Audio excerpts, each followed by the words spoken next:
ये आप लोगों का परम सौभाग्य है कि वृंदावन में सर्वोच्च आध्यात्मिक पर्व गुरु पूर्णिमा मना रहे हैं।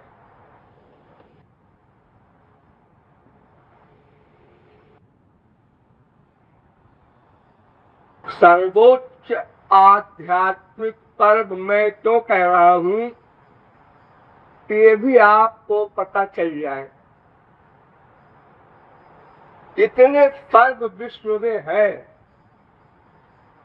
मनाए जाते हैं, उन सब में सर्वश्रेष्ठ पर्व है यह पर्व गुरु पूर्णिमा। ये गुरु शब्द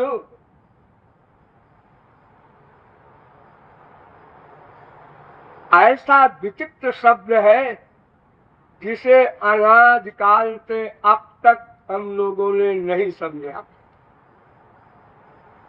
एक शब्द पर ध्यान दीजिएगा। वैसे तो हम लोग बहुत कुछ समझने का दावा करते हैं, मिथ्या अहंकार है, किंतु गुरु तत्व को हमने अनादिकाल से अब तक नहीं समझा। और गुरु शब्द का अर्थ ही ये होता है गुम रौदीति गुरु, ज्ञानादि ज्ञानम इति गुरु, किरति अज्ञानम इति गुरु। अर्थात जो अज्ञान को निकाल दे। तो जब तक अज्ञान हमारा नहीं निकला तब तक ये सिद्ध है कि हमने गुरु तत्व को अभी तक नहीं समझा। तो क्या ज्ञान है? ये अज्ञान अनादिकाल से है। अनादिकाल अर्थात सदा से है। सदा रहेगा ऐसा कंपल्सरी नहीं। हम जब कभी गुरु तत्व को हृदयंगम कर लेंगे ये अज्ञान समाप्त हो जाए, किंतु ये है अनादिकाल। और हम लोगों ने इस अज्ञान को निकालने का अनंत जन्म प्रयत्न किया। अनंत जन्म केवल एक प्रयत्न है हमारा कि ये अज्ञान समाप्त हो जाए। जितनी प्रॉब्लम्स है आपके सामने, पंचकोश, पंचक्लेश, त्रिताप, त्रिगुण, त्रिदोष, त्रिकर्म, राग द्वेष, 84 लाख में घूमना, जितना भी प्रपंच आपके समक्ष है, जिसका अनुभव आप लोग कर रहे हैं, दुखी है, अशांत है, अतृप्त है, अपूर्ण है, उसका एक ही रीजन है कि हमने अपने अज्ञान को निकालने के लिए स्वयं प्रयत्न किया। हम निकाल देंगे। एक किताब पढ़ेंगे, वो किताब पढ़ेंगे, उससे पूछेंगे, ऐसा करेंगे, ऐसा सोचेंगे, ऐसा होगा। ये तिकड़म करते करते अनंत जन्म बीत गए, लेकिन ये अज्ञान नहीं गया। अरे आप लोग 150 वर्ष का कोई अभ्यास कर लेते हैं, शराब गांजा कोई, तो वो नहीं जाता सुगमता पूर्वक। तो अनादिकाल का ये अज्ञान कोई हंसी मजाक कोई नहीं चल जाएगा अपने सोचने से। वेद व्यास ने भागवत में इसका बड़ा सुंदर उत्तर दिया है कि अनाद्य विद्या युक्तस्य पुरुषस्यात्मवेदनम स्वतो न संभवादन्यस्तत्त्वज्ञो ज्ञानदो भवेत्। अरे मनुष्यों, तुम अपने आप अज्ञान को निकालने का जो प्रयत्न कर रहे हो अनादिकाल से, ये तो जीरो में गुणा है, जीरो में 1000 से गुणा करो जीरो आएगा, जीरो में लाख से गुणा करो जीरो आएगा। ये तुम्हारे बस का नहीं है। जो ज्ञान युक्त हो उसके द्वारा ही तुम्हारा अज्ञान जा सकता। तुम तो अज्ञान युक्त हो, अज्ञान युक्त बुद्धि अज्ञानमयी है, अज्ञानमयी बुद्धि से अज्ञान कैसे जाएगा?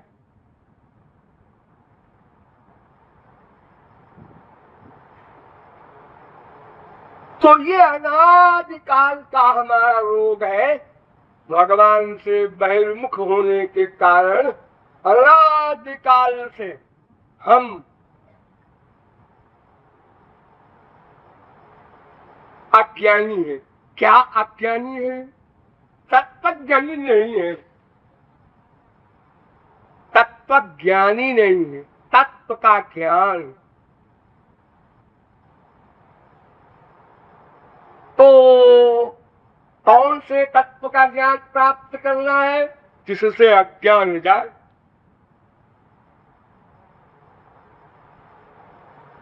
जो सबसे परे तत्व हो, जिसके आगे कोई तत्व न हो, ऐसे तत्व का ज्ञान हो जाए तो अज्ञान चला जाए। ऐसा कौन तत्व है? ये कौन बतावे? ये वो बताएगा जो तत्वज्ञानी होगा। तत्वज्ञानी बताएगा कि कौन सा तत्व है जिसको तुम अगर प्राप्त कर लो तो तुम्हारा अज्ञान चला जाए। तो तत्वज्ञानियों में अनंत भगवान के अवतार हो चुके, अनंत महापुरुष हो चुके, यही लोग तत्वज्ञानी हैं। तो इन लोगों ने कहा कि तत्वं गुरु समम नास्ति। ब्रह्म वैवर्त पुराण। वेद व्यास ने कहा गुरु तत्व से श्रेष्ठ कोई तत्व है ही नहीं। और अगर गुरु तत्व को कोई ग्रहण कर ले तो और किसी तत्व के जानने, सुनने, समझने आदि की आवश्यकता ही नहीं। एकस्मिन् विज्ञाते सर्वमिदं विज्ञातम् भवत्। बस एक तत्व को जान लो, बस इसके आगे कुछ जानना नहीं है, सब कुछ अपने आप समझ आता। तो इस गुरु तत्व को जानने के लिए हमने एक कदम रखा तो पता चला कि इससे परे कोई तत्व नहीं है। आप चलिए वेदों में हमारी निधि, अनादि निधि, अपरिमेय, अपौरुषेय, अनिर्वचनीय वेद, वैसे कहने के लिए भगवान के श्वास से निकला है वेद, लेकिन ये कोई नया नहीं निकला। जब से भगवान, तब से वेद, सृष्टि के समय भगवान इसको प्रकट कर देते। इसमें कानून है, तत्व ज्ञान लिखा हुआ है। और वो तत्व ज्ञान अज्ञानियों के लिए भी लिखा हुआ है, ज्ञानियों के लिए भी लिखा हुआ है।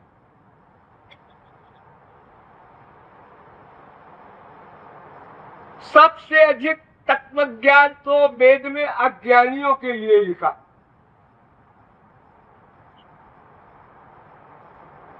अस्सी 80,000 वेद मंत्र अज्ञानियों के लिए है।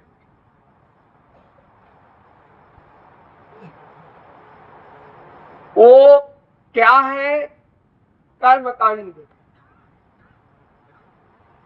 वर्णाश्रम धर्म के नियम 80,000 वेद मंत्रों में बड़े बड़े।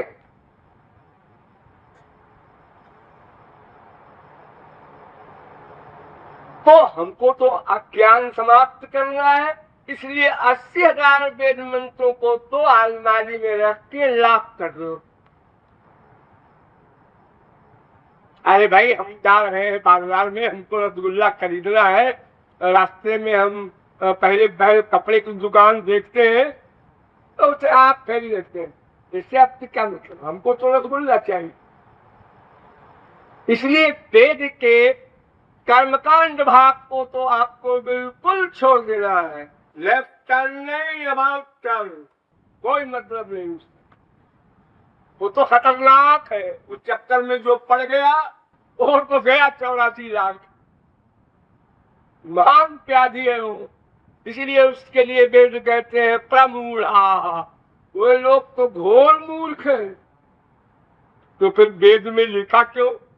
अरे भाई, हमने इसलिए लिखा है कि जैसे कल्प वृक्ष होता है, कामधेनु होती है, वैसे ही भगवान है, वैसे ही वेद है। अर्थात आप जो कुछ चाहे हम दे दिया। और धर्मों में ऐसा नहीं है। हमारे सनातन धर्म में ये विशेषता है कि हम जो कुछ चाहे सब वेद में मिल जाएगा, मेटीरियल भी स्पिरिचुअल भी। तो अगर किसी की कामना है स्वर्ग कामो जजे, तो वेद में लिखा है किसी की स्वर्ग जाने की इच्छा है, ये अपनी इच्छा है। तो आपके मजहब में, आपके धर्म में ऐसा कोई मार्ग है? हाँ है। अरे नरक जाना चाहो तो उसके लिए भी है। हमारे यहाँ सब कुछ है, सार्वभौम धर्म है ये। विश्व में जितने भी धर्म है, इसी के एक पार्ट निकाल के ले गए। अल्पज्ञता, पूर्ण समावेश हमारे धर्म में है। किसी ने हाथी का पैर पकड़ा और उससे पूछा गया हाथी कैसा होता है, उसने कहा जैसे खंभा। किसी ने पूंछ पकड़ा, किसी ने सूंड पकड़ा, किसी ने कान पकड़ा, पर जो ले भागा, हाथी ऐसे ही होता है। ऐसे ही जितने भी धर्म विश्व में है, एक भी धर्म आप नहीं बता सकते जो वेद में न लिखा हो। चलिए, लेकिन हमें किस धर्म से मतलब है उसको समझना है। अन्य धर्मों के समझने में अनंत जन्म तो बिता दिए, अब और बिताने तो फिर क्या काम चलेगा। तो इसलिए वेद का जो सार तत्व है, जिससे अज्ञान चला जाए, उसको कहते हैं उपनिषद। इसमें ज्ञानोपासना का निरूपण है। और उस 80,000 वेद मंत्रों में कर्म का निरूपण है। तो कर्म तो बंधन कारक है, आप लोग हजारों बार सुन समझ चुके। इसलिए वेद का जो उपनिषद भाग है वो ज्ञानप्रद है। ठीक, तो उपनिषदों से समझना चाहिए पर तत्व क्या है। हम ये नहीं कहते कि वेद व्यास का कोई भाग वेदों से कम है, क्योंकि भगवान के अवतार ही ने, यानी वेद व्यास भगवान के अवतार है, उन्होंने ही जो कुछ लिखा है उस पर हम डाउट कैसे कर सकते हैं।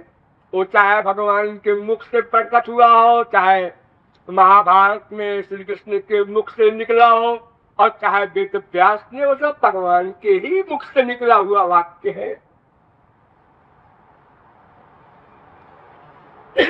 और फिर वेद व्यास ने तो भागवत के लिए स्पष्ट स्वयं लिख दिया है, अर्थोयं ब्रह्म सूत्राणाम।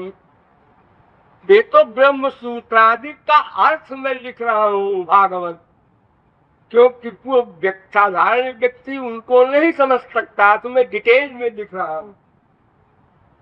सर्वोपनिषदो गावो दोग्धा गोपाल नंदन। गीता में श्री कृष्ण ने यही कहा, अर्जुन मैं कोई नई बात नहीं बोल रहा हूँ, कोई कॉमन सेंस से तुझे नहीं बता रहा हूँ कल तू डाउट करे कि गुरु जी ने पट्टी तो नहीं पढ़ा दिया हमको। अर्जुन श्री कृष्ण को भगवान नहीं माना, उसने गुरु माना। शिष्यत्ते हम साधिमाम त्वाम प्रपन्नम, मैं महाराज आपका शिष्य हूँ, आप मेरे गुरु हैं। प्रारंभ में ही उसने कह दिया। तो नर नारायण के अवतार में कोई अल्पज्ञ थोड़ी बेवकूफ बन जाए, उसने पहले कह दिया आप मेरे गुरु, मैं आपका शिष्य। क्योंकि ये बहस मुबाहिसा शास्त्रार्थ तत्व ज्ञान ये सब कुछ शिष्य गुरु में हो सकता है, भगवान से नहीं हो सकता। भगवान तो बने बनाए के साथी हैं। जब बिल्कुल कंप्लीट हो गया, सब डाउट निकल गए, सब बिल्कुल ड्राइंग रूम टिप टॉप सजा हुआ, आप भगवान कहते हैं मैं आ रहा हूँ, अब बोलने गुंजाइश नहीं। अब कौन बोलेगा, क्यों बोलेगा? सब कुछ तो गुरु ने दे दिया उसको। तो वेद व्यास ने जो ये कहा कि गुरु तत्व के समान कोई तत्व नहीं है, ये वेद सम्मत है क्या? ये एक प्रश्न है। तो कोई व्यक्ति कोई बात कहता है, अगर वेद सम्मत है तब तो पास किया जाएगा। स्वयं भगवान भी अगर वेद के विरुद्ध बोले तो हम लोग मानने को तैयार नहीं। बुद्ध भगवान के अवतार थे, हम लोग उनके सिद्धांत का बहिष्कार करते हैं, लेकिन बुद्ध को नमस्कार करते हैं। तो वेद व्यास ने कैसे कह दिया गुरु तत्व के आगे कोई तत्व नहीं? क्या वेद भी ऐसा कहता है? चलिए वेदों में लो, श्वेताश्वतरोपनिषद सामने आया। उसने कहा, क्या कहा आपने? मैंने कहा कि वेद व्यास कह रहे हैं कि गुरु तत्व से आगे कोई तत्व नहीं होता। नास्ति तत्वं गुरु परम। तो वेद कहते हैं, सुनो, यस्मात् परम न परमस्ति किंचित्, यस्मात् नान्यो न ध्यायोस्ति कश्चित्। देखो, जिससे परे कुछ न हो वो ब्रह्म है, गुरु नहीं। मैं बोल रहा हूं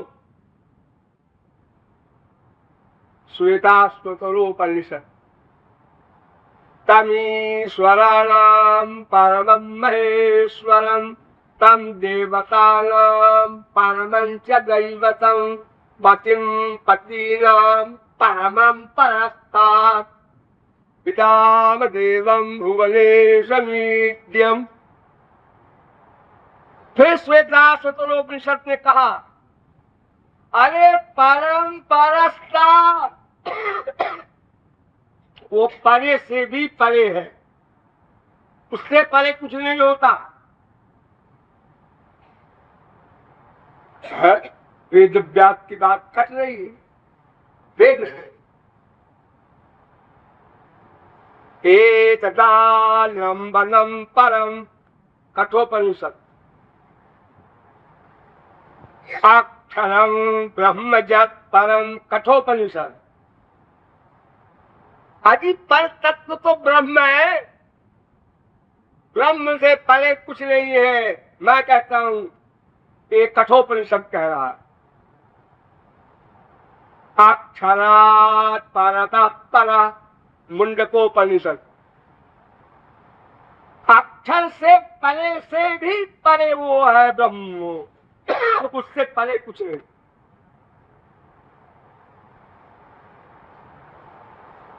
परात् परम पुरुषमुपैति दिव्यम मुंडकोपनिषद, वो परे से भी परे है, उससे परे कुछ नहीं है। ब्रह्म विदाप्नोति परम, तैत्तरीयोपनिषद। अजी वही पर है ब्रह्म, और उससे पर कुछ भी नहीं है।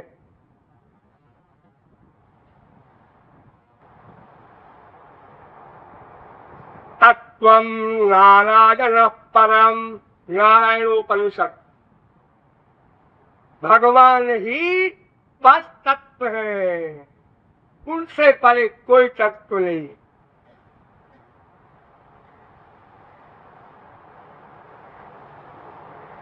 कृष्णो वै परमं दैवतम्, योऽसौ परं ब्रह्म गोपाल, कृष्ण एव परो देवस्तध्यायेत् तप्रसेत्। गोपाल तापनीयोपनिषद। ये सारे वेद मंत्र कह रहे हैं कि पर तत्व ब्रह्म है। और स्पष्ट सुनो, अंतिम बता रहे हैं आपको, केनोपनिषद। इंद्रिय परम सत्य परा बुद्धि आत्मा महान परमात्मा परम अव्यक्तम अव्यक्ता पुरुष परा पुरुषाम परम किंचित सा काष्ठा सा परागति।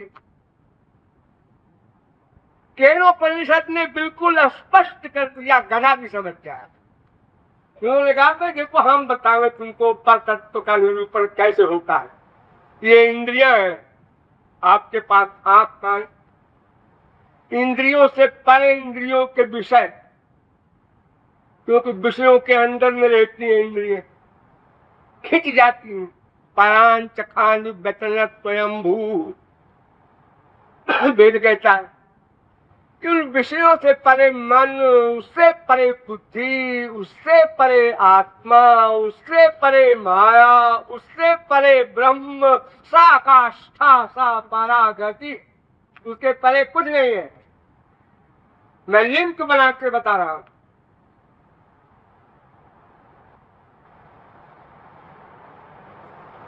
तो सारे उपनिषद वेद व्यास के विरुद्ध बोल रहे। और वेद व्यास भगवान के अवतार, वेद का व्यास ही इन्होंने किया, विभाग किया इन्होंने, 3 वेद का 4 वेद बना दिया, तब इसको वेद व्यास कहा जाता है। किसी तत्व ज्ञान के लिए हमारे यहाँ प्रस्थान त्रयी है। उपनिषद 1, ब्रह्मसूत्र 2, गीता 3। उसी गीता के अंतर्गत जितने वेद व्यास की रचनाएं हैं, 18 पुराण गीता सब आ गए। स्मृति कहते हैं इसको, क्योंकि गीता का लेक्चर वेद व्यास ने नहीं लिखा, उन्होंने स्मृति यानी स्मरण किया कि क्या क्या कहा था महाभारत में श्री कृष्ण ने, मैं बता रहा हूं। यानी उस उपदेश का स्मरण किया था, अपनी अकल से एक अक्षर भी नहीं बोले, नहीं लिखा गीता में। तो गीता एक स्पष्ट ग्रंथ है, इसमें बहुत विवेक की आवश्यकता नहीं है। ऐसा मत समझिए कोई तोते मैंने की कहानी है। लेकिन आप वेदों की लैंग्वेज पढ़े और गीता की लैंग्वेज पढ़े तो आपको जमीन आसमान का अंतर मिलेगा। तो क्योंकि गीता लौकिक वाणी में वैदिक विषय, और वेद वैदिक वाणी में वैदिक विषय है, इतना बड़ा अंतर। तो गीता में भगवान ने स्पष्ट कहा है, मत्तः परतरं नान्यत् किंचिदस्ति धनंजय। अर्जुन, मुझसे परे कुछ नहीं है। अब सुनी सुनाई बात नहीं रही, वेद कहते हैं, वेद कोई आदमी तो ही नहीं। अब यहाँ स्वयं श्री कृष्ण कह रहे हैं, मत्तः परतरं नान्यत्, मुझसे परे कुछ नहीं है अर्जुन। मयि सर्वमिदं प्रोतं सूत्रे मणिगणा इव, मत्तः सर्वं प्रवर्तते परं ब्रह्म परं धाम पवित्रं परमं भगवान पर तत्व मैं।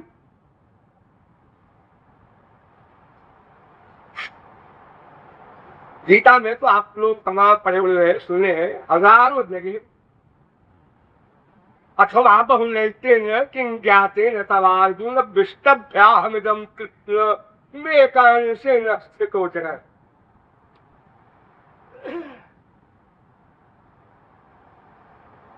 वाल्मीकि रामायण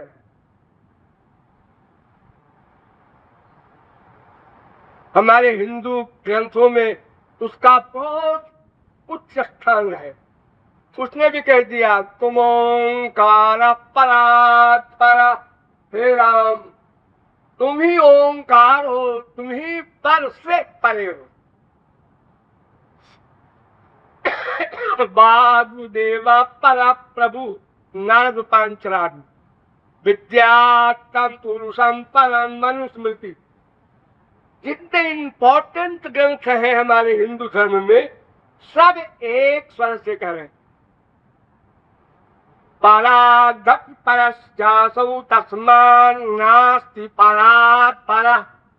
तो उसको कदा भी समझ जाए, पर से भी जो परे है, जिससे परे कुछ नहीं है, वो श्री कृष्ण है। महाभारत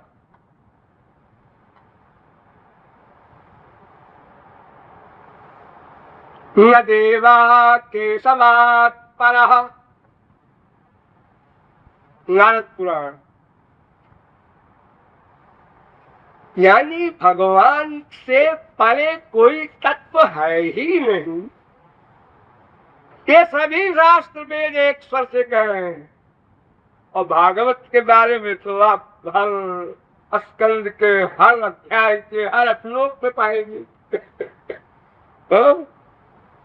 द्रव्यं कर्म च कालस्य स्वभावो जीव एव च वासुदेवात् परो ब्रह्मण्य चान्योर्थोऽस्ति तत्त्वतः। वासुदेव से परे कोई तत्व है ही नहीं। अहमेवास्मेवाग्रे नान्यत् पश्चादहं यदेतच्च योऽवशिष्येत सोऽस्म्यहम्।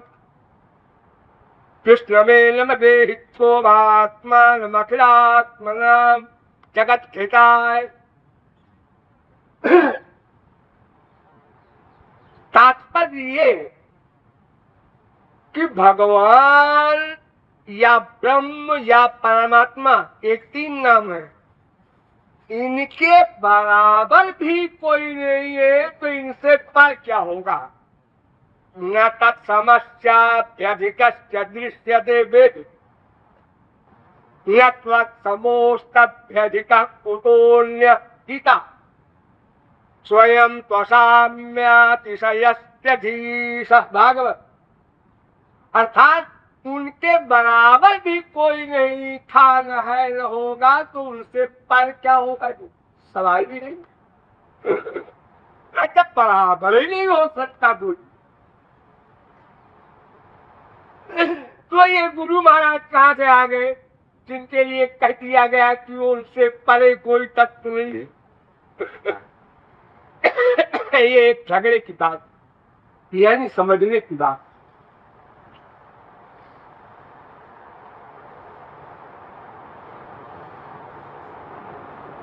गुरु कहते किसको है? अगर ये कोई पूछे ये गुरु नाम का तत्व है क्या?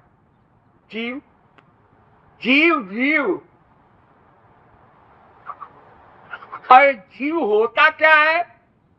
ममैवांशो जीवलोके जीवभूता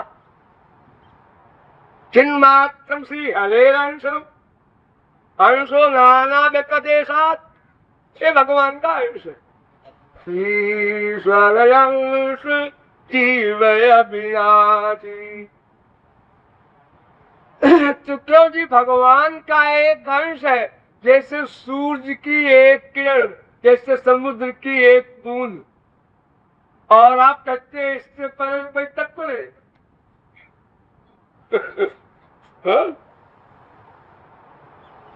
आप लोग ये मत सोचिए कि मैं आप लोगों के गुरु की बुराई कर रहा हूं, मैं तो फैक्ट कह रहा हूं। और फैक्ट सुनने का शौक होना चाहिए, अच्छाई हो चाहे बुराई हो। कुछ सुधा सराही अमरता कर्ण सराही अग्निश। पॉइजन का भी अपनी महत्व है, अपनी इम्पोर्टेंस है। अरे ये साहब ऐसा पॉइजन है कि 4 सेकंड में आदमी मर जाए। इतना भाई बात कमाल है, क्या पॉइजन बन जाए 4 सेकंड में। जी हाँ, 1 2 3 4 क्या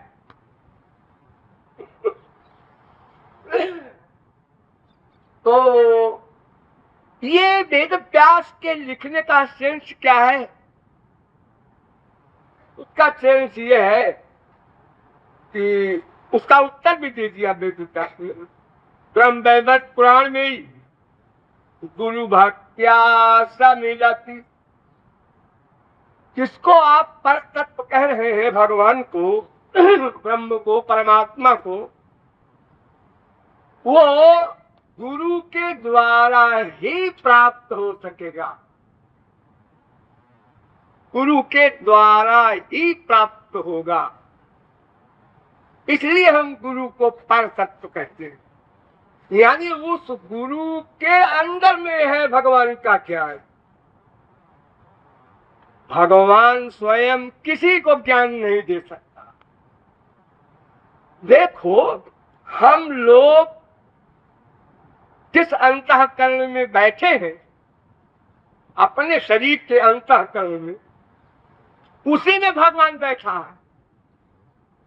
अनादिकाल से सदा साथ है। 1/100 सेकंड को अलग नहीं हो सकता भगवान, लेकिन कुछ नहीं कर सका। हम पिट रहे, दुखी है, रो रहे हैं, 84 रात में घूम रहे हैं, पीछे पीछे भगवान भी घूम रहा है, लेकिन कुछ कर नहीं सकता। पीछे पीछे घूम रहा है लेकिन कुछ कर नहीं सकता। उसको अधिकार नहीं, क्या करे बेचारा। अधिकार एक कितनी बड़ी चीज है कि एक पहलवान भी चौकीदारी काम करता है और ऑफिसर काटता है, गए हो, बदतमीज हो, सुअर हो, नालायक हो, कक्कार हो। Yes sir, yes sir. तो कहता है एक जहां पर लगाए तो चल जाए, पता कौन गधा है। लेकिन ये मन में कहता है, क्योंकि अधिकार नहीं है, बोलने का भी अधिकार नहीं है। जैसे बराबरी में हमने कहा तुम बेवकूफ, तुम बेवकूफ, आज बोल देते हैं हम लोग बराबरी में, वहां बोल भी नहीं सकता बेचारा। तो ऐसे भगवान को कोई अधिकार ही नहीं है कि वो जीव के लिए कुछ विशेष रियायत कर सके, माने अज्ञान मिटा। अरे रियायत में यही एक बीमारी है हम लोगों को, वो अज्ञान मिटा दे तो हम समझे भगवान। नहीं मिटा सके, ये प्रमाण अवतार ले लेके भी आए। हम लोगों ने देखा भी, इस वृंदावन में आप बैठे, यही पर अनंत बार अवतार हुआ है श्री कृष्ण का, हम लोगों ने देखा है। लेकिन मल्लानाम श्रीराम नरबरा श्रीराम स्मरो मूर्तिमान गोपालां स्वर्गलोकतां क्षितिभुजां शास्ता स्वपित्रो शिशु मृत्युर्भोजपतेर्विराज विदुषां तत्त्वं परं योगिनां वृष्णीनां परदेवतेति विदितो रंगं गतस्साग्रजा। देखा, किससे देखा? प्राकृत आंख से। सोचा, किससे सोचा? मन से। डिसीजन लिया, किससे लिया? माइक बुद्धि से। जजमेंट क्या हुआ? 0/100। बड़ा लफंगा है लड़का, ये बड़ा होकर बड़ा भाई डाकू बनेगा। अरे जो अभी ये हाल है इसका, अभी ये हाल है। माँ की गोद में खेल रहे हैं, स्तन पान के लिए व्याकुल हो रहे हैं नंग धड़ंग छोटे से ठाकुर जी। और जब गोपियां कुंज में दही बेचने जा रही हैं तो वहां 16 वर्ष के बड़े होके खड़े हो गए और छेड़खानी करने लगे। गोपी ने कहा चलो मैं बताती हूँ तुम्हारी मैया से कि ये बड़ा होकर के हमसे मिला था। क्या बताएगी तू? चल बता, मैं वहां छोटा सा बन जाऊंगा फिर।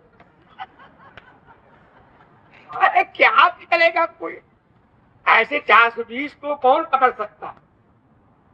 हाँ?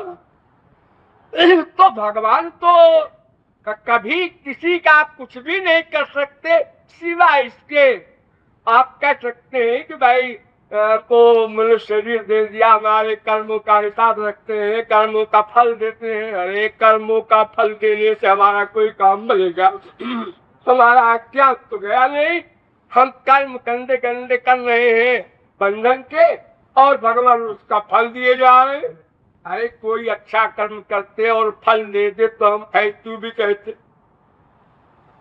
हमारे द्वारा सही कर्म हो ये नॉलेज हमको अगर देते तब हम समझते कि हाँ वो विशेष हमारे साथ संबंध रखते। एक साधारण संबंध होता है फिजिकल, माँ का बेटे से, बाप का बेटे से, तो पैदा होते ही वो अच्छी अच्छी बात सिखाते रहते हैं। गंदी बात ये नहीं करते, बुरी बात अच्छे बच्चे नहीं करते। दिन भर ना बड़े बुजुर्ग लोग उस बच्चे के पीछे पड़े रहते हैं। आ गए उधर मत जाओ, उंगली मुंह में डालो, गंदी बात। बेचारा हर एक के रुआब में रहता है और थोड़ा थोड़ा सीखता रहता है, लेकिन भगवान ने इतना भी नहीं किया। और सदा साथ है और अनंत शक्तियां लिए बैठे हैं। उन्हें करने में कुछ मेहनत नहीं करना है, केवल संकल्प करना है कि इसका कल्याण हो जाए, इसका अज्ञान चला जाए। तो भगवान कुछ नहीं कर सके तो अब आगे हम उनसे क्या आशा करें? फिर भी आशा करें तो हमसे बड़ा कोई नासमझ न होगा कि जब अनादिकाल से अब तक भगवान ने हमारे अज्ञान को नहीं मिटाया। सगे बाप माँ सब कुछ है, नारायणो माता पिता भ्राता सुहृद गति सब कुछ है। वेद कह रहा है तुम्हें माता च पिता तुम्हें आप लोग बोलते हैं। इसलिए वेद व्यास ने कहा कि भगवान से किसी जीव का ज्ञान कभी न गया था न जाएगा, ये गुरु से ही जाएगा। यानी वो जीव जो गुरु बना है वो जीव चित्कण, और वो महाचित है, चित सिंधु है भगवान। लेकिन ये चित्कण चित सिंधु को पाके जब गुरु बन जाता है तब वो जीव कल्याण की बीमारी लग जाती है। ध्यान दो, बीमारी लग जाती, भयंकर बीमारी, एक एक सेकंड। क्यों? ये बीमारी भगवान को क्यों नहीं लगी? भाई देखो हमारा ख्याल रहता है, अब पता नहीं शास्त्र वेद में कोई उत्तर तो नहीं लिखा है इसका, लेकिन मेरा अपना पर्सनल विचार ये है कि महापुरुष हम लोगों की कक्षा में पहले रहा। अरे हमारी तय होगी माया पत्र था, 84 लाख योनियों में खूब घूमा है, चप्पल जूते खाए हैं। आज वो तुलसी सूर मीरा कबीर नानक कोई बन जाए, लेकिन पहले तो हमारे ही क्लास का वो भी था। तो उसने जो दुख भोगा है अज्ञान जन्य, इसलिए उसको अपने भाइयों पर दया आती है कि देखो हम भी पहले कितने नासमझ थे और कितनी मेहनत की है अनंत जन्म, और बंधते चले गए बचाए छूटने। तो इन जीवों को किसी प्रकार हम वो चीज दे दे जो मेरे पास है, इसके लिए परेशान है, परेशान। यानी नेचुरल नेचर जिसे कहते हैं, परोपकार वचन मन काया संत सहज स्वभाव खगराया। सहज स्वभाव, और भगवान के ऊपर कभी मुसीबत तो आई। उन्हें क्या पता है, उसे कह देते हैं नाम एकम शरणम व्रज। ये कोई मजाक है? शरणम व्रज एक वाक्य बोल दिया बस हो गया, मेरी शरण में आ जा 100%। लेकिन महापुरुष तो जानता है ना कि ये 100% शरणागति में हमने कितने जन्म बिताए, कितने पापड़ देने, और बीच बीच में कितने बार हमको माया ने पटकनी दी है, और कितनी कितनी बार हम गुरु से भी अलग हुए हैं। ये जो भगीरथ प्रयत्न किया है और गुरु बना है, उसको सारा दिया है। इसलिए मेरा अपना ख्याल ये है कि गुरु में ही वास्तविक कृपा, वास्तविक दया ये कूट कूट के भरा रहता है। इसलिए वही अज्ञान को निकालता है। इसलिए भगवान कहते हैं भाई ये तुम्हारे काम तुम ही कर सकते हो, बढ़िया कर सकते हो, मुझसे नहीं होगा, मैं तुमको अधिकार दे रहा हूं पूरा। यानी अब देखिए, अज्ञान निवृत्ति केवल एक काम, और उसको भगवान नहीं कर सकते।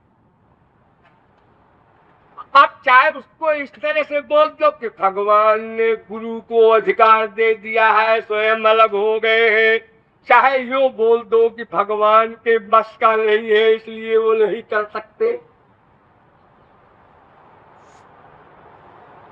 देखो, जो यूनिवर्सिटी में पढ़ाता है एमए वगैरह, उससे अगर अचानक कह दो कि दर्जा 1 को चलो पढ़ाओ, तो करेगा। कैसे पढ़ाया जाए? दर्जा 1 को पढ़ाना उसका तरीका अलग है, बहुत कठिन पड़ेगा, पढ़ा तो लेगा लेकिन बड़ी मुश्किल पड़ेगी। तो ये महापुरुष तो ऐसा है जिसको हर क्लास के पढ़ाने का अनुभव है, क्योंकि हर क्लास में वो रह चुका है पहले। इसलिए वेद व्यास कहते हैं भाई वो ऐसा कानून है ये समझ लो, चाहे ऐसा ही भगवान ने अधिकार दिया है ये समझ लो, लेकिन गुरु के द्वारा ही भगवान प्राप्त होगा। आचार्यवान पुरुषो ही वेद, भगवान ने वेद में ही कहा सबसे पहले। देखो भाई, ये जो मैं वेद हूं, ये जो मेरे अंदर ज्ञान है ना, हाँ, तो इससे अज्ञान चला जाएगा। हाँ चला जाएगा, लेकिन पढ़ने से नहीं। तत्विज्ञानार्थम स गुरु में वाभिगच्छे सम्यक् पारिशोत्रियम ब्रह्मनिष्ठं वे उत्तिष्ठत जागृत प्राप्त बलान् निबोधत। महापुरुष के पास जाओ, उसकी शरण में जाओ, और मन से भी शरणागति हो, शरीर से भी सेवा करो। तत्पित्त प्रणिपातेन परिप्रश्नेन सेवया गीता। तो सब शास्त्र पे यही कह रहे हैं कि भाई देखो, डायरेक्ट कांटेक्ट भगवान से नहीं हो सकता, गुरु के पास जाओ, उसी से अज्ञान की निवृत्ति होगी।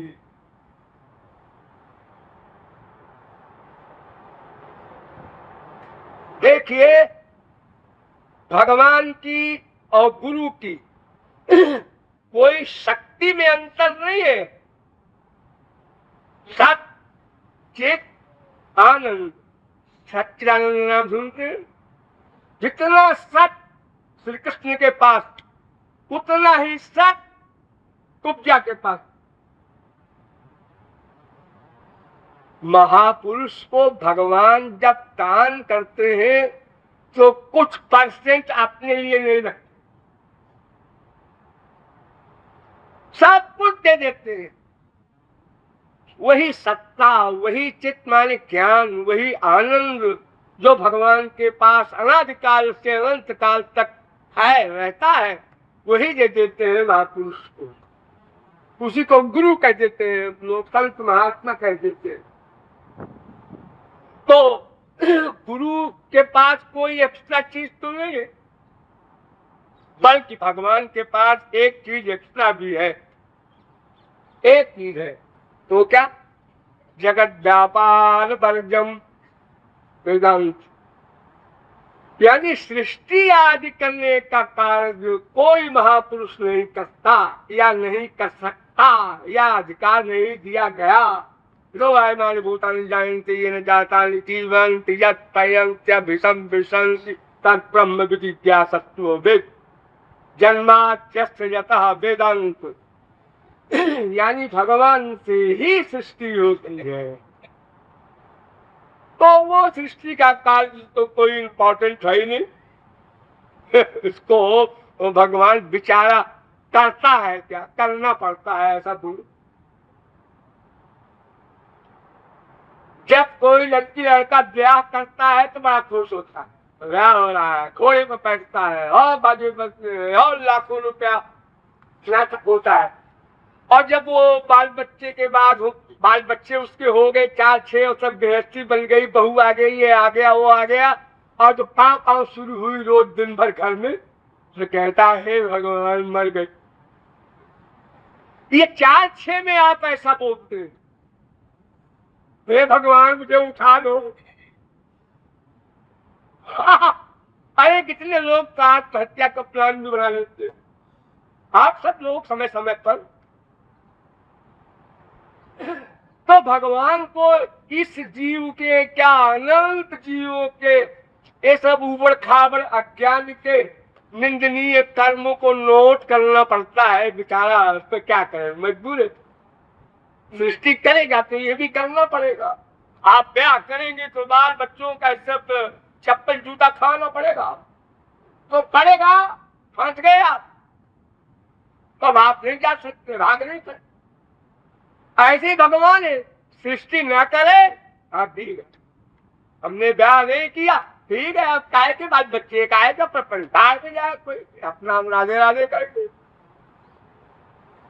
ऐसे ही जब प्रलय कर देते हैं भगवान, लो वशिष्य तसोस्म्य हम, तो प्रलय में अकेले रहते हैं, बाल बच्चे कोई है ही नहीं है, कोई चक चक पक पक है ही नहीं, न अवतार लेना है, न किसी की देखभाल करना है, न आइडिया नोट करना है, न कर्म फल देना है, कुछ नहीं, अपना आराम से लेते हैं। तंग आ गया। लेकिन जैसे संसार में आसक्ति के कारण एक आदमी लड़ाई झगड़ा घर में बाल बच्चों से घबरा करके चला गया वृंदावन, तंग आकर के वृंदावन में रहा 1 दिन 2 दिन, उसके बाद बाल बच्चे क्या करते होंगे, वो बेचारे ऐसा होता होगा, वो रो रहे होंगे, वैसा होता होगा, फिर चले आते। ऐसे ही भगवान को दया आती है महाप्रलय के बाद में, ये बेचारे जीव पेंडिंग में पड़े हैं हमारे पेट में, कुछ कर नहीं सकते, वो फिर अज्ञान की निवृत्ति इनकी कैसे होगी। चलो अब जो कुछ है भोगना पड़ेगा, भोगेंगे, क्या करें, सृष्टि करो। और फिर आशा किया बच्चों से कि अब कितने ये शरणागत हो ही जाएगा, फिर नहीं हुआ। लेकिन न भगवान अपनी कृपा छोड़ते हैं और न जीव अपनी बदतमीजी छोड़ता है। अच्छी खासी टक्कर है, कम से कम एक मामले में तो हम लोग टक्कर ले रहे हैं भगवान।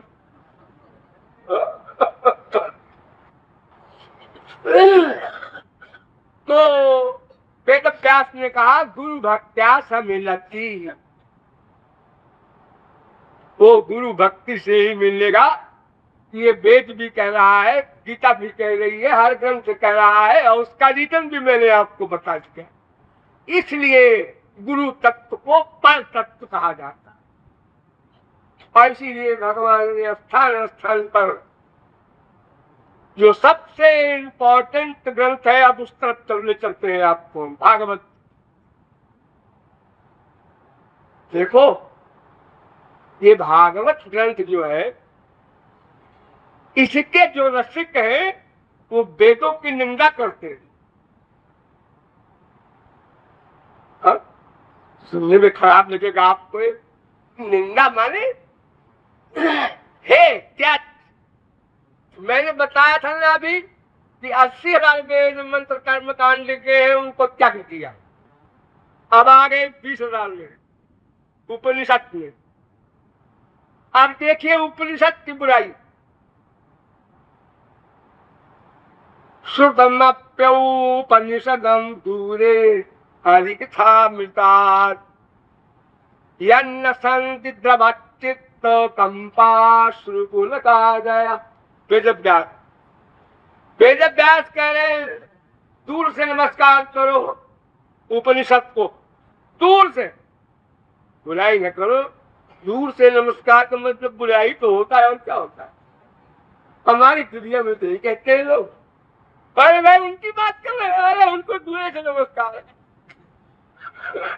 लेकिन है नमस्कार। हाँ देखो गाली नहीं दे रहे हैं हम लोग, कितनी शराफत से बोलते हैं हम लोग, बुराई भी करते हैं तो अरे भाई उनकी बात मत करो, उनको दूर से ही नमस्कार। तो दूरे श्रुतमप्यौपनिषदं दूरे हरिकथामृतात्। उसमें सगुण साकार भगवान श्री कृष्ण की कथा नहीं है डिटेल में, इसलिए दूर से ही नमस्कार है श्री कृष्ण की सब बात। श्री कृष्ण कौन है और फिर श्री कृष्ण के अंदर में क्या क्या है, बस यही सत्ता है। उपनिषद करोड़ कल्प पढ़ो यही मिले, श्री कृष्ण कौन है और उनके अंदर में क्या क्या है बस। लेकिन श्री कृष्ण की ललित कथाएं नहीं है। लीलावतारे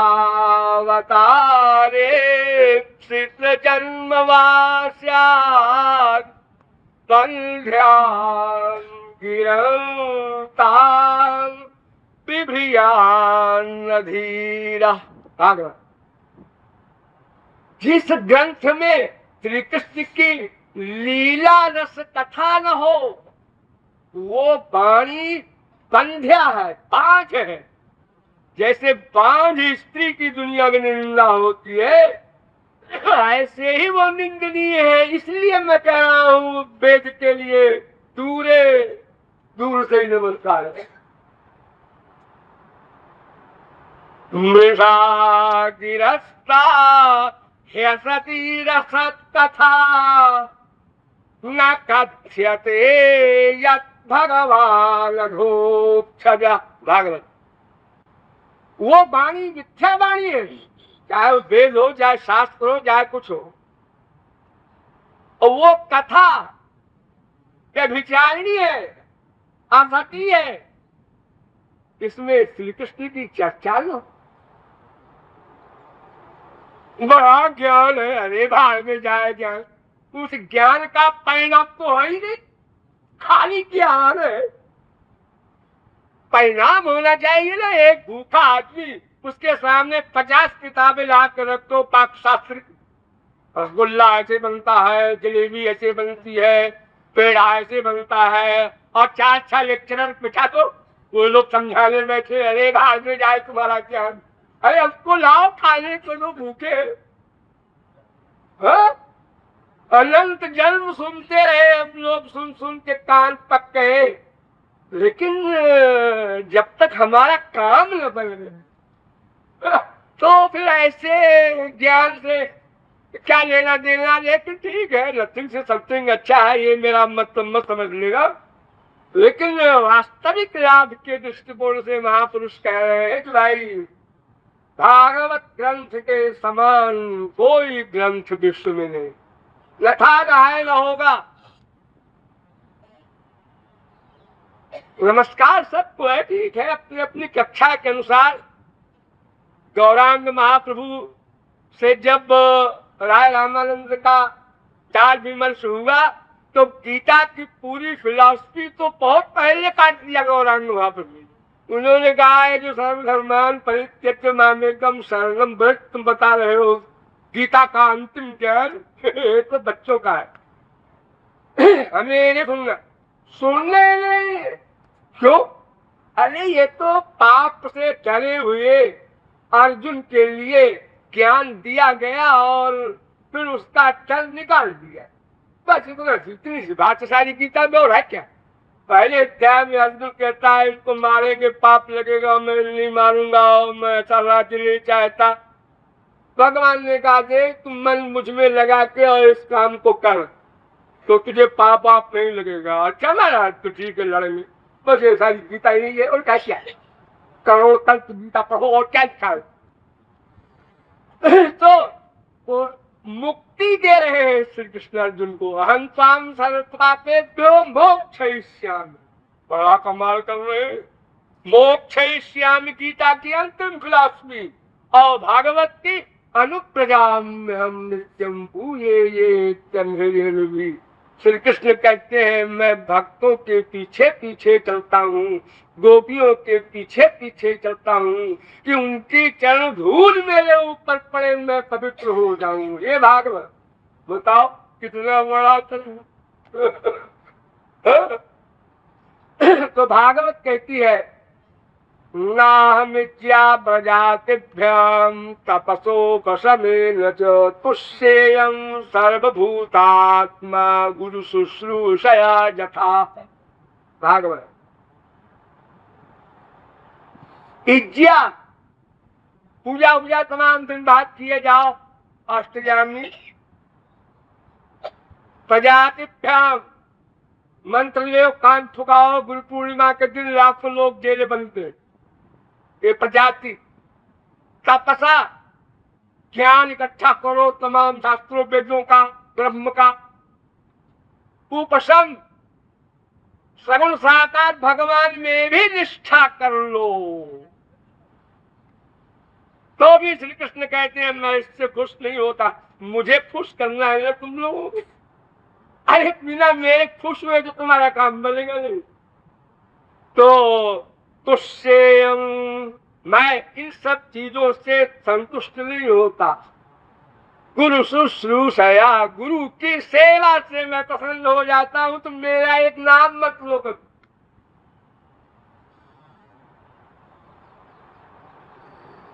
क्यों? इसलिए कि ये सवै भगवान साक्षात प्रधान पुरुषेश्वर। वो भगवान है। तुम हमको ढूंढने क्यों जाते हो? तो साक्षात बैठा है तुम्हारे साथ। वो भगवान सरीखा है। यदि कही भागवत ये सवै भगवान साक्षात, वो साक्षात भगवान।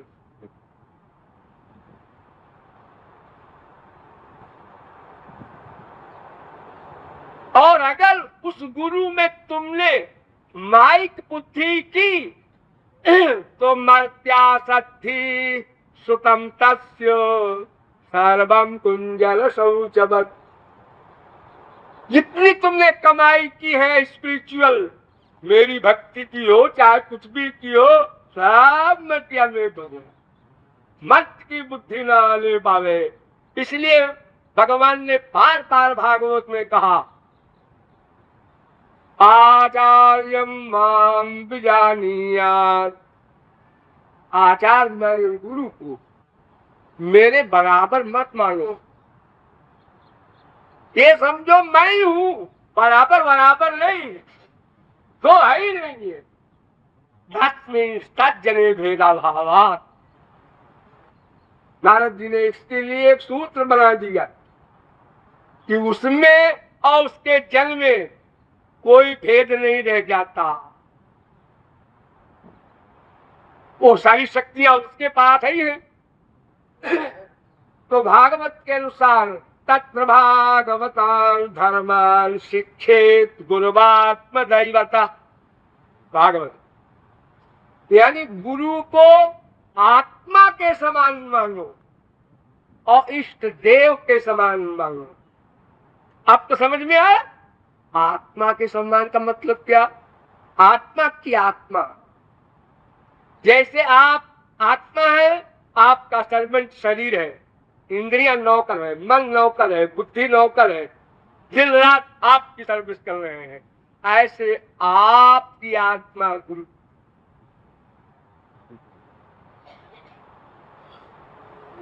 और अगर गुरु को छोड़कर कोई कहे, यानी महापुरुष की हेल्प के बिना कोई कहे, उसकी शरणागति के बिना कोई कहे हम कुछ पालेंगे, तो भागवत में वेद कह रहे हैं, भागवत में वेद स्तुति विजित ऋषि गवायु भिरदांत मनस्तुरगम। इंद्रियों को जीत लिया जिसने, इंद्रियों को जीत लेना, जानते हो किसे कहते हैं? खूब भूख लगी हो और रसगुल्ले का बड़ा ही आदी हो, अभ्यस्त हो, और रसगुल्ला जबान पर रख दो और फीलिंग न हो कि रसगुल्ला खा रहे हैं। खा रहा है, पेट को देना जरूरी है, खा लो गुल्ला हो, उपड़ा गुल्ला हो, कुछ ये जितेंद्रिय कहलाता है। यानी उस विषय को सेवन करते समय अटैचमेंट न हो, तो विजित ऋषि कहते हैं इसको। तो विजित ऋषि वायु विरदान, और पंच प्राणों पर भी कंट्रोल कर ले कोई, प्राण अपान उदान समान ज्ञान, बड़े जोगीश्वरों का काम है तो है, लेकिन बिना गुरु भक्ति के उसको मन पर कंट्रोल उसका कंप्लीट नहीं होगा, टेम्पररी कंट्रोल, फिर गिरा फिर उठा, फिर गिरा फिर उठा। काष्ठ भेद निपुणो विसजंभी कुंठितो भवति पद्म विभेदे। एक भौरे को पकड़ के ले आइए, भौरा, अरे साहब भौरा पकड़ना बड़ा कठिन, अच्छा कठिन सही, पकड़ तो सकते हो। उसको एक लकड़ी की डिबिया में बंद कर दीजिए और पैक कर दीजिए। आप बच्चू उड़ो कहा उड़ोगे, और रख दीजिए, आप सो जाएंगे। सवेरे उठे, डिब्बी खोला, भौरा गायब। ये क्या हुआ भाई? कहीं से सांस है? नहीं तो बिल्कुल पैक था। अरे इधर छेद हो गया है। किसने किया छेद? अरे यहाँ वहां मत देखो, भौरे ने किया है। काष्ठ भेद निपुणो विसजंभी, वो कड़ी से कड़ी लकड़ी में छेद कर देता है भौरा। लेकिन उस वही भौरा बिना बुलाए जब कमल के फूल पर गया, उसकी सुगंध में मस्त हो गया, और शाम होने लगी, कमल बंद होने लगा। भौरा सोच रहा है कमल बंद हो रहा है, होने दो, हम नहीं छोड़ेंगे। इतने में हाथी आया और उसने उठा के अपने मुख में डाल लिया उस फूल को। भौरा मर गया, मर जाओ, लेकिन छोड़ेंगे नहीं इस कमल के फूल को। रात्रि गमिष्यति भविष्यति सुप्रभातम, तो जैसो बंधन प्रेम को तैसो बंधन कोय, काठ ही छेदे और कमल को छेद सके नहीं भौर। कमल पे छेद नहीं कर पाया भौरा, भले ही मर गया।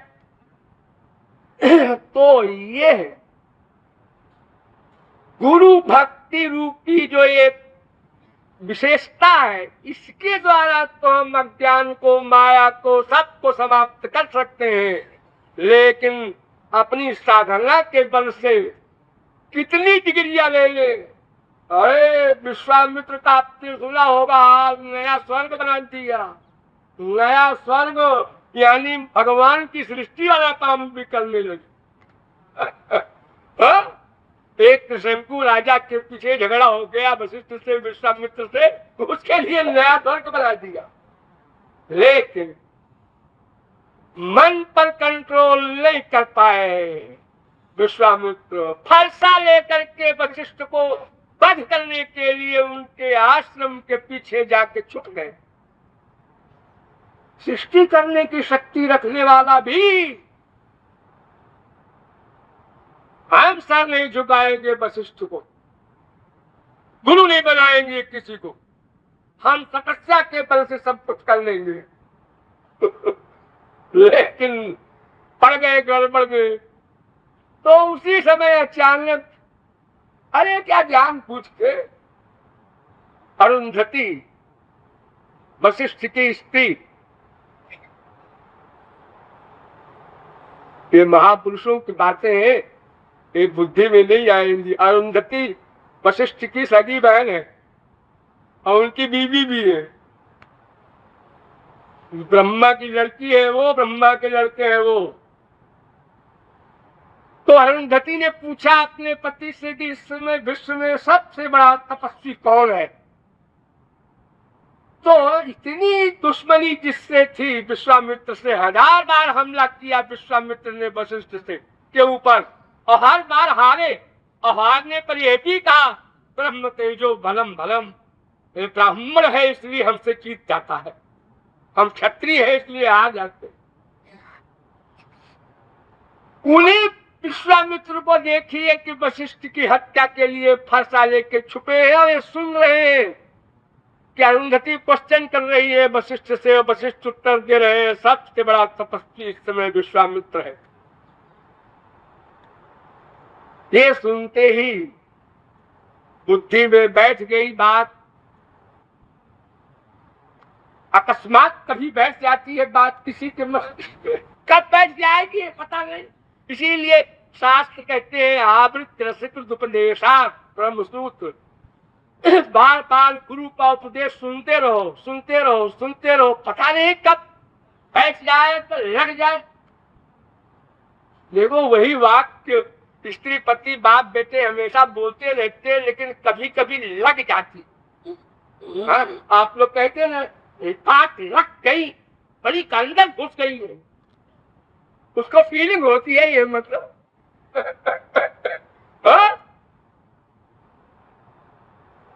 किसी को गुणाक्षर न्याय कहते हैं। वो घुन जो है काटता रहता है लकड़ी में, काटते काटते बाई चांस कहीं राव और माँ खुद गया तो कल्याण हो गया उसका। तो ये अकस्मात वाली बात बता रहे हैं कि अकस्मात अगर ऐसा हिसाब बैठ जाए तो वो विश्वामित्र ये अकस्मात इस नॉलेज में आ गए, अब तक हमने बड़ी गलती की थी, ओ बिना गुरु के काम नहीं चलेगा, जाके फरसा सहित वशिष्ठ के चरणों में गिर पड़े। ये भी नहीं सोचा कि ये स्त्री पति एक कमरे में बातें कर रहे हैं, प्राइवेट रुक जाए। पागल होकर, अधीर होकर के, पूर्ण जिज्ञासा लेकर वशिष्ठ ने कहा, आप इस समय फरसा क्या, तो क्या थे महाराज, मैं आपको गुरु रूप से वर्ण करता हूँ। तो उन्होंने कहा, जाओ ब्रह्मर्षि हो जाओ, आज तक जो किसी ने ये काम नहीं किया मैं कर रहा हूँ। सृष्टि में अनादिकाल से अनंत काल तक केवल एक क्षत्रिय उसी शरीर में ब्रह्मर्षि हो गया गुरु कृपा से।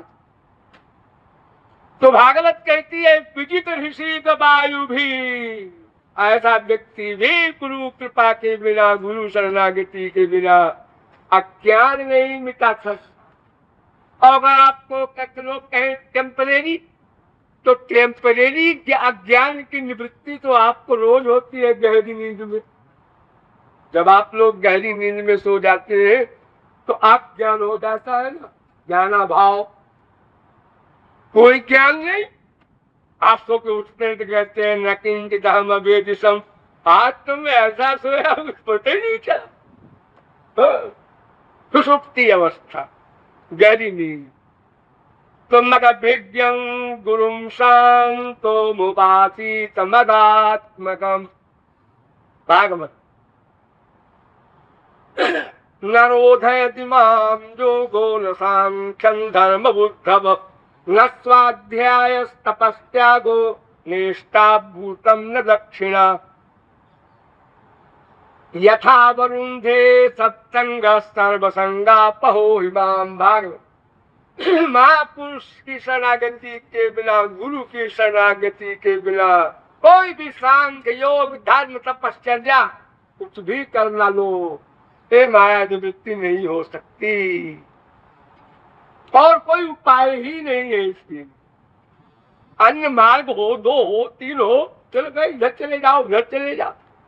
सो बिनु संत न काहू पाई, किसी को नहीं मिला। उद्धव सखा है, इसी ब्रज का हाल बता रहे हैं। उद्धव सखा है और उनको भगवान श्री कृष्ण पूरा ज्ञान देना चाहते हैं, पूरा ज्ञान, ब्रह्म ज्ञान, अधूरा ज्ञान, इसलिए पूरा ज्ञान देना चाहते हैं। लेकिन कैसे दे? अधिकार भगवान सखा है, एक दूसरे को झापड़ लगाते हैं, एक दूसरे को घोड़ा बनाते हैं, लेकिन ज्ञान नहीं दे सकते। तो इसी ब्रज में भेजा मथुरा से गोपियों के पास पे पढ़ी लिखी स्त्री, स्त्री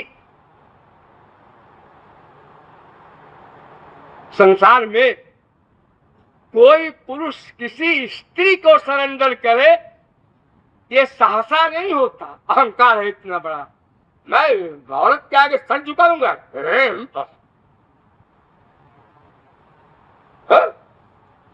और फिर अंगूठा छाप के आगे, तो और बड़ी इज्जत की बात है।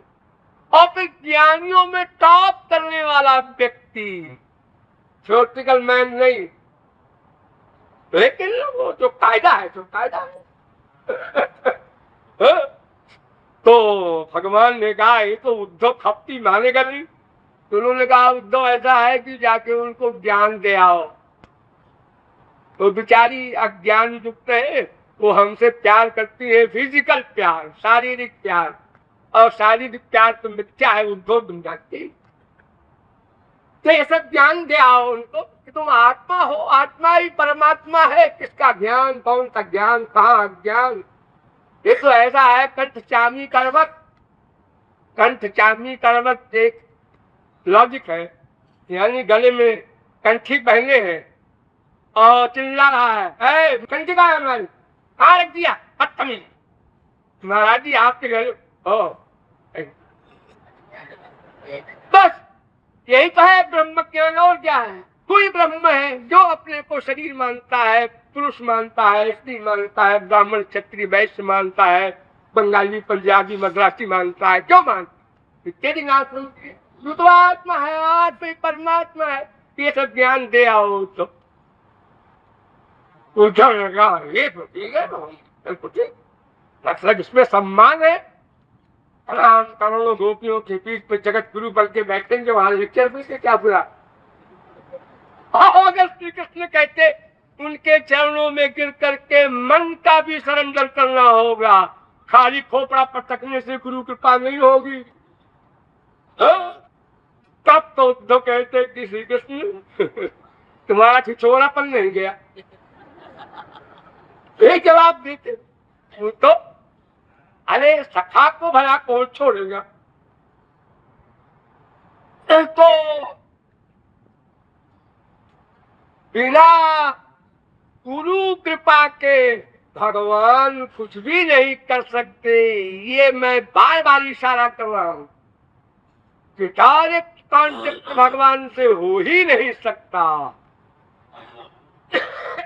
देखिए भागवत में एक बड़ा सुंदर निरूपण है।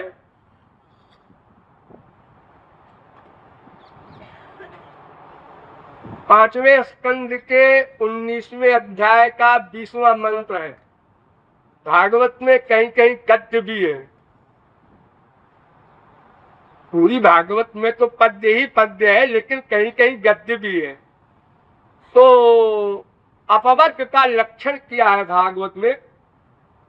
यो सब भगवती सर्वभूतात्मन्यनात्मे निरुक्ते निलयने परमात्मनि वासुदेवे नंद निमित्त लक्षण भक्ति योगो लक्षणो नाना गति निमित्ता विद्या ग्रंथिरंधन द्वारेण जटा ही महापुरुष पुरुष प्रसंगा। यानी बिना महापुरुष के शरणागत हुए भक्ति योग को कोई भी जीव नहीं प्राप्त कर सकता। भागवत का चैलेंज। नैषामदिस्तावदुरुक्रमांधिं स्पृशत्। छू नहीं सकता हो भगवत प्रेम और भगवत विषय को। अनर्था पगमो यदर्था महीयसाम पादरजोभिषेकं निष्किंचनानां न वृणीत जावत्। रघुबलैस्तपसा न याति न चेद्यया निर्वपराध्यात्मा रक्षन्दसा नैव जलाग्निसूर्यैर्विना महत् आदरजोऽभिषेकम्। महत्सेवां द्वारमाहुर्विमुक्तेः। भागवत। भागवत में तो यही एक सिद्धांत ही है, गुरु शरणागति से ही काम होगा और कोई मार्ग। और रामायण को आप लोग जानते हैं, गुरु बिनु भवन धितारई न कोई, जो बिरंती शंकर सम होई। मुख्यतस्तु महत्कृपयैव नारद भक्त सूत्र। लभ्यते तत्कृपयैव नारद भक्त सूत्र। कस्तरत माया जो महानुभावम देवते नारद भक्त सूत्र। अर्थात महापुरुष की शरणागति और सेवा से ही भक्ति प्राप्त हो। भक्ति के सर्वे सर्वा हमारे कलयुग में जो अवतार हुए थे प्रचार के, गौरांग महाप्रभु, उन्होंने तो स्पष्ट कह दिया, महत्कृपा बिनु कौन कर्म में भक्ति नहीं। ऐसा कौन सा कर्म है विश्व में जिससे कोई भक्ति प्राप्त कर ले बिना महापुरुष कृपा के।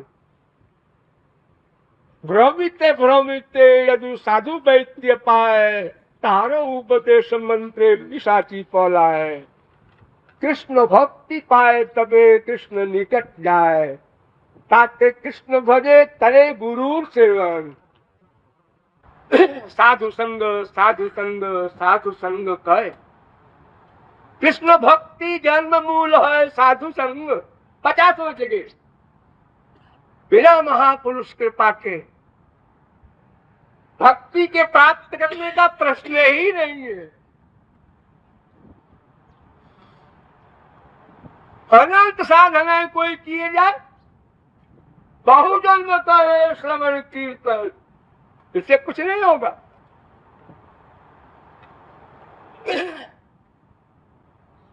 तो ये बात एक सिद्ध हुई कि श्री कृष्ण का ज्ञान कहो या प्रेम कहो या जो भी तुम्हारा एम है स्पिरिचुअल असली, वो गुरु के बिना हल नहीं हो सकता।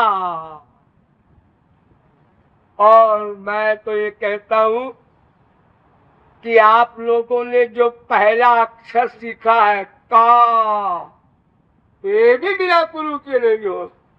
और बात तो जाने तो बड़ी बड़ी। का की शक्ल ऐसी होती है, तुमको बताया किसी ने? हाँ बताया, तो तुमने मान लिया? हाँ मान लिया। क्यों? पूछा नहीं काक की शक्ल ऐसी क्यों होती है, और इसको काई क्यों कहते हैं? दोनों प्रश्नों का उत्तर दो, तब हम का पढ़ेंगे, नहीं तो का बदलते रहेंगे। अरे भाई हमारे समाधान करो, आप कैसे मास्टर साहब हैं?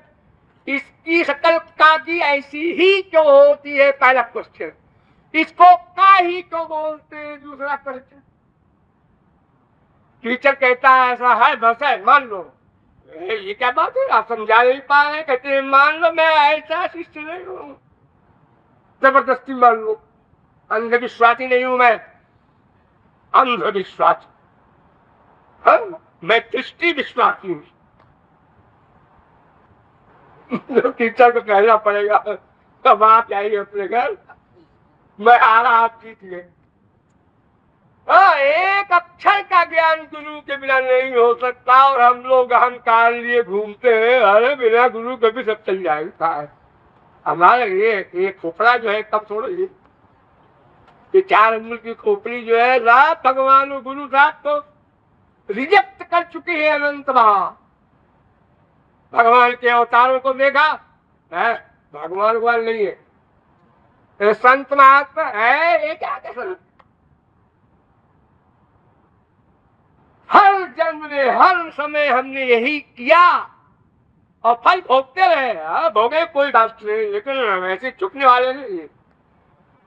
अरे तुम तो ऐसे झुकने वाली हो, काम युक्त हुए तो कामिनी के आगे झुके, लोभ युक्त हुए तो पैसे के आगे झुके। तुम तो दिल में 1000 बार झुक रहे हो, तुम्हारी क्या हैसियत, हम नहीं झुकेंगे।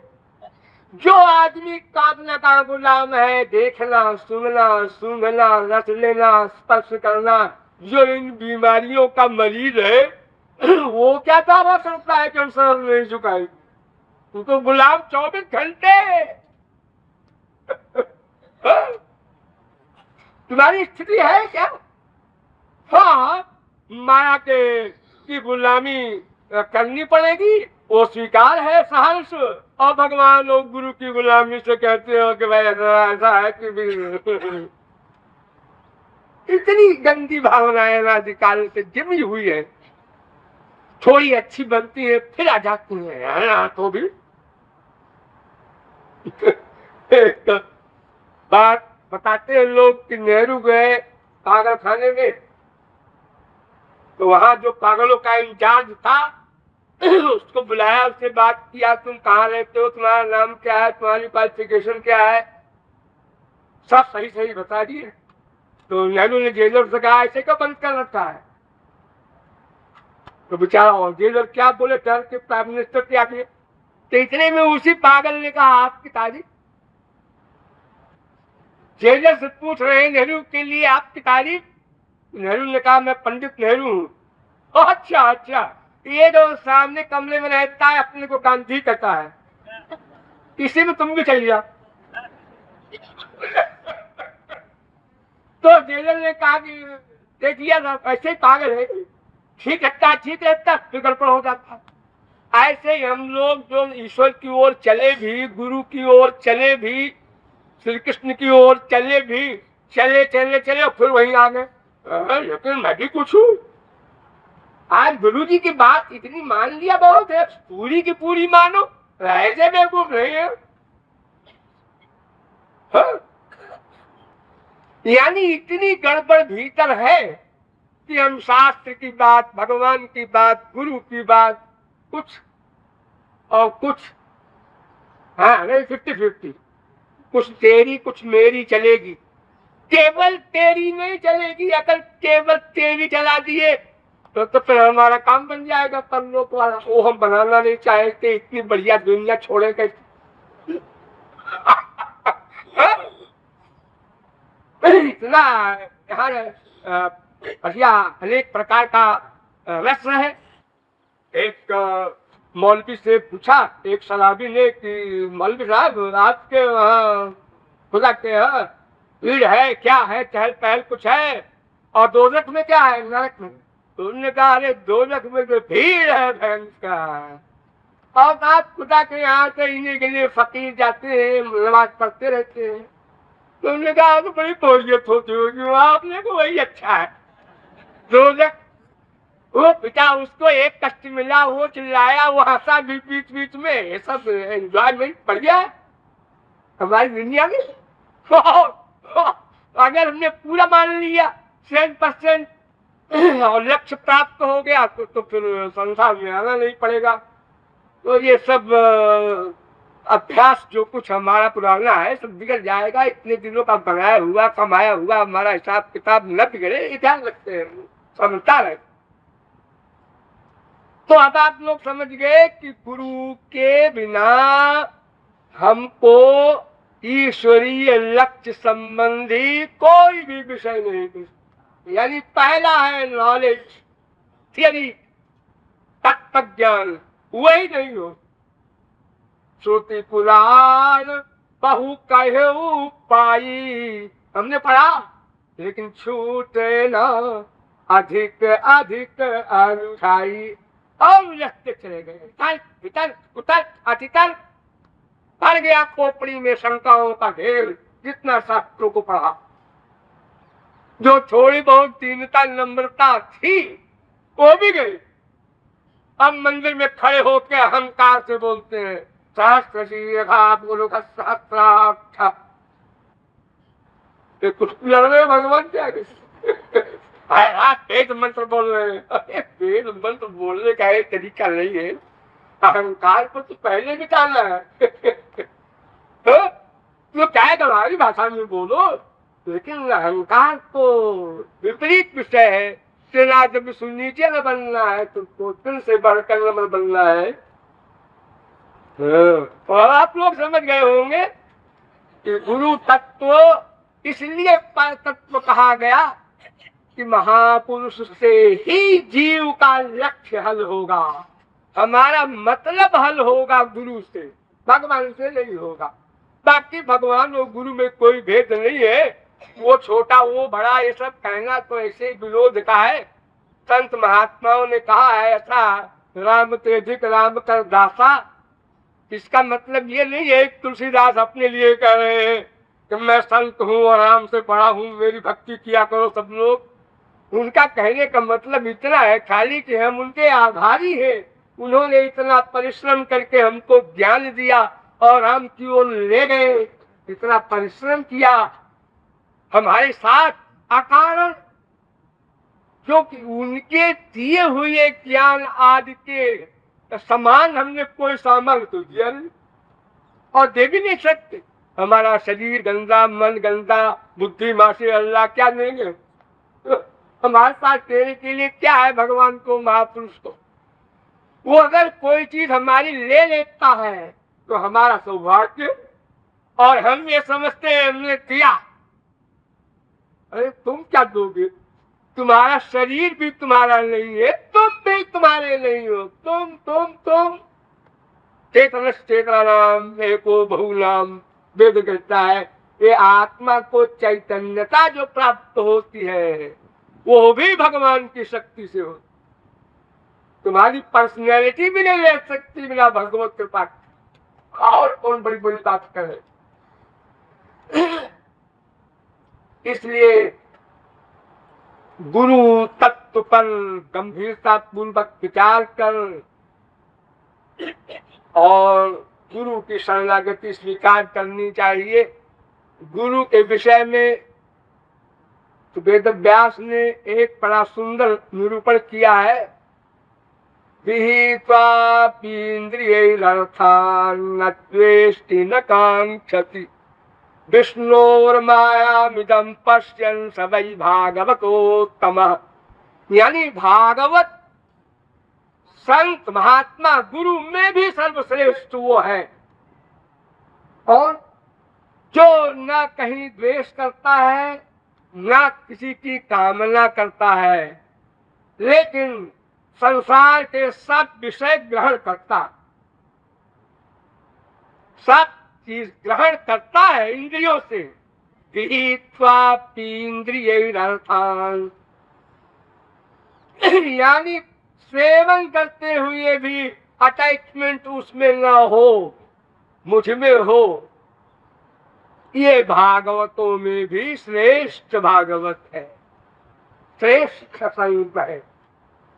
ऐसे संत अगर कभी किसी जीवन में किसी को मिल जाए और उस पर विश्वास किया जाए तो फिर उसके बताए मार्ग के अनुसार साधना करके जब अंतःकरण शुद्ध कर लिया जाए तब वो शिष्य बनाएगा और उसी क्षण भगवत प्राप्ति माया निवृत्ति सब काम समाप्त।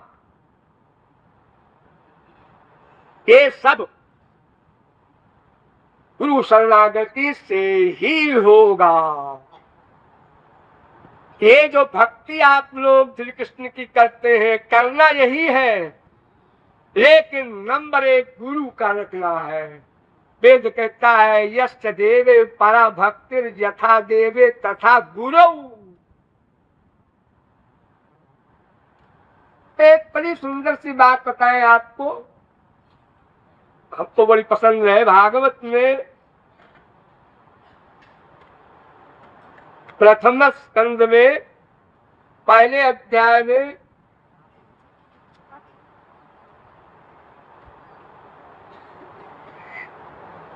क्या भागवत के प्रथम स्कंद के 19वें अध्याय का 38वां श्लोक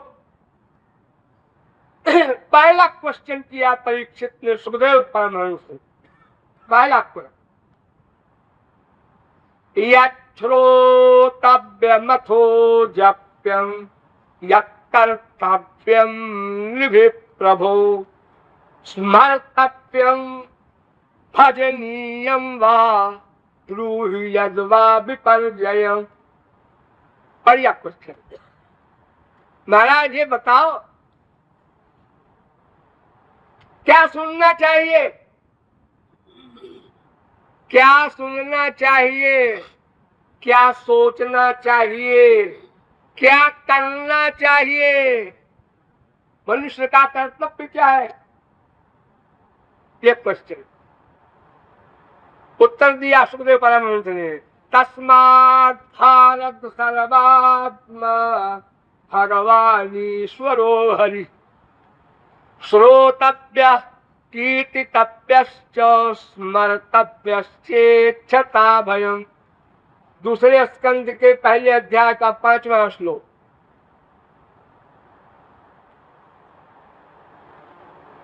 देखिए कितना सुंदर उत्तर है।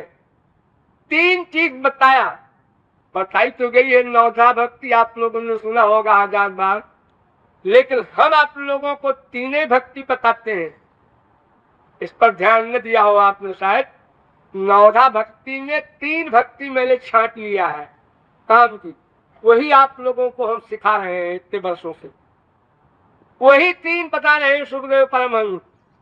श्रोतव्य कीर्तितव्यश्च स्मर्तव्योचेक्षता भयम्।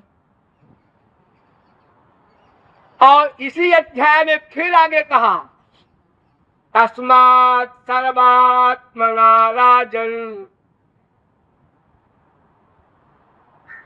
तस्मात् सर्वात्मना राजन् हरि सर्वत्र सर्वदा श्रोतव्य कीर्तितव्यश्च स्मर्तव्यो भगवान् नृणाम्।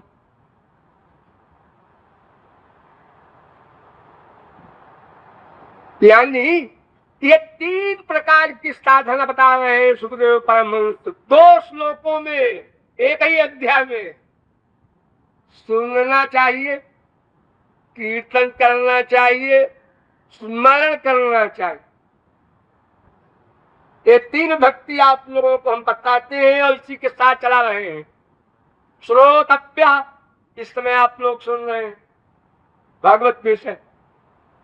फिर कीर्तितव्य संकीर्तन करते हैं आप लोग, लेकिन ऐसे संकीर्तन के मैं खिलाफ हूं जिसमें स्मर्तव्य न हो। मन से श्री कृष्ण का स्मरण भी करो और कीर्तन करो और श्रवण करो। बाकी भक्तियां सब ठीक है, जिसका जैसे हिसाब बैठे अपना अपना बैठाओ।